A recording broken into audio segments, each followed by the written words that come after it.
Assalamualaikum warahmatullahi wabarakatuh. Saya Fitrian Puji Istriatno, anggota Bawaslu Kabupaten Wonosobo, Koordinator Divisi Hukum dan Penyelesaian Sengketa.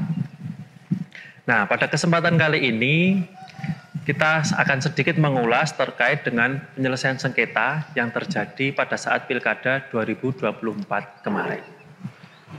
Menarik untuk diulas, penyelesaian sengketa yang terjadi di Kabupaten Wonosobo, sebenarnya ini bukan ranahnya penyelesaian sengketa antar peserta dengan peserta ataupun peserta dengan penyelenggara. Namun ini menjadi kuasi penyelesaian sengketa. Kalau kita bisa sebut menjadi kuasi penyelesaian sengketa. Karena apa? Karena ini merupakan sengketa internal partai politik. Nah, bagaimana? Jadi pada saat pemilihan bupati dan wakil bupati, ada salah satu pendukung partai politik yang mendukung salah satu pasangan calon, dan pada saat itu juga anggota partai politik itu tidak mendukung pasangan calon tersebut, namun mendukung pasangan calon lainnya.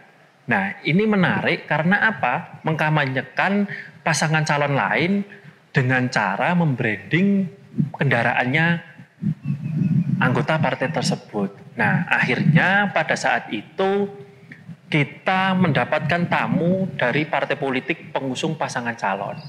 Nah, setelah itu kita tanya maksud dan tujuannya apa, yaitu meminta Bawaslu untuk memutuskan bahwasanya ini ada sengketa pemilihan begitu. Berpedoman kepada Perbawaslu 2 tahun 2020, kita memanggil para pihak pemohon itu yaitu partai politik pengusung pasangan calon, dan yang kedua itu termohon itu menjadi anggota partai politik tersebut. Yang tadi saya sampaikan sebenarnya ini tidak termasuk dalam penyelesaian sengketa antar peserta dengan peserta, karena memang di dalam aturan, di dalam Perbawaslu 2 tahun 2020 ini tidak secara eksplisit mengatakan bahwasanya sengketa antar peserta pemilu dengan peserta pemilu ini masuk ke internal partai politik. Nah, ini akhirnya kita memasukkan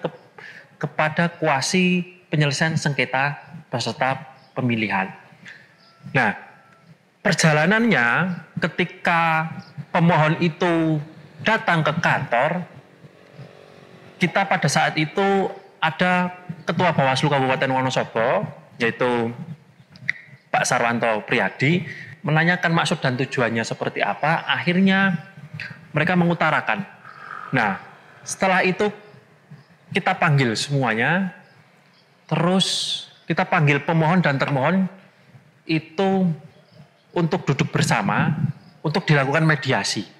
Nah, ketika pada saat itu deadlock, tidak terjadi kesepakatan antara anggota partai politik pendukung itu dengan partai pengusung, dengan kepengurusan yang pada saat itu mengusung pasangan calon, begitu.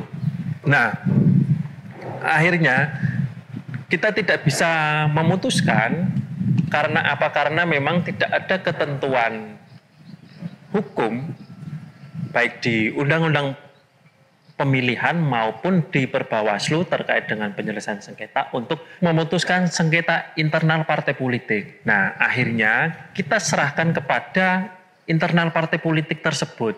Karena apa? Karena memang kita tidak bisa masuk terlalu dalam kepada internal partai politik tersebut.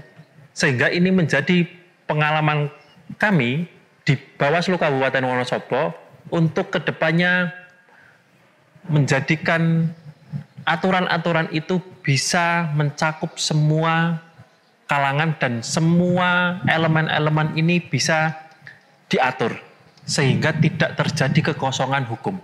Bawaslu Kabupaten Wonosobo berkomitmen untuk menegakkan prinsip adil, profesional, dan berintegritas. Setiap keputusan yang kita ambil juga melalui kajian hukum dan fakta yang terjadi di lapangan, sehingga kita tidak melakukan keputusan yang tidak berdasar hukum. Melalui mekanisme penyelesaian sengketa, kami berharap dapat menjaga kepercayaan publik terhadap proses demokrasi yang berjalan di Indonesia. Itulah sepenggal cerita penyelesaian sengketa yang terjadi di Kabupaten Wonosobo pada saat perhelatan pemilihan Bupati dan Wakil Bupati tahun 2024. Semoga ini menjadi langkah awal Bawaslu Kabupaten Wonosobo dalam menjaga demokrasi. Salam awas.